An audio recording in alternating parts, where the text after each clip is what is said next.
ഈ വിശുദ്ധ റമദാനിന് വേണ്ടി അല്ലാഹു സുബ്ഹാനഹു വ തആല ആ റമദാൻ മാസം വരുമ്പോൾ നമുക്ക് വേണ്ടി അഥവാ ഉമ്മത്ത് മുഹമ്മദിന് വേണ്ടി കളമൊരുക്കുകയാണ്. യഥാർത്ഥത്തിൽ ഈ കളമൊരുക്കുന്നതായ ആ ഭാഗങ്ങൾ നാം ശ്രദ്ധിക്കുമ്പോഴാണ് നമ്മെ അള്ളാഹു എത്ര ബഹുമാനിച്ചു, എത്ര ആദരിച്ചു, എത്ര മാത്രം നാം അള്ളാഹിൻ്റെ ഭാഗത്തിൽ കടപ്പെട്ടവരാണ്.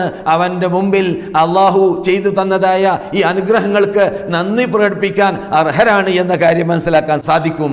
അത് ഒന്നാമതായിട്ട് അള്ളാഹു സുബ്ഹാനഹു വ തആല വിശുദ്ധ റമദാനിൽ നോമ്പ് നമ്മളോട് നിർബന്ധമാക്കാൻ വേണ്ടി അള്ളാഹ് തീരുമാനിച്ചതായ ആ സംഭവത്തെക്കുറിച്ച് ഖുർആൻ നമ്മളോട് പറഞ്ഞ ശൈലിയാണ് ഞാൻ ഓതി വെച്ചതായ ആയത്തിൽ യാ അയ്യുഹല്ലദീന ആമനു കുതിബ അലൈക്കുമുസ് സിയാമു, നിങ്ങൾക്ക് നോമ്പ് നിർബന്ധമാക്കപ്പെട്ടിട്ടുണ്ട്. കമാ കുതിബ അലല്ലദീന മിൻ ഖബ്ലിക്കും, നിങ്ങൾക്ക് മുമ്പുള്ള സമൂഹങ്ങൾക്കെല്ലാം നോമ്പ് നിർബന്ധമാക്കപ്പെട്ടതുപോലെ ലഅല്ലക്കും തത്തഖൂൻ, നിങ്ങൾ തഖ്വയുള്ളവരായി മാറാൻ വേണ്ടി എന്ന് പറഞ്ഞതായ സന്ദർഭത്തിൽ അല്ലാഹു സുബ്ഹാനഹു വ തആല തൊട്ട ആയത്തിൽ പറഞ്ഞു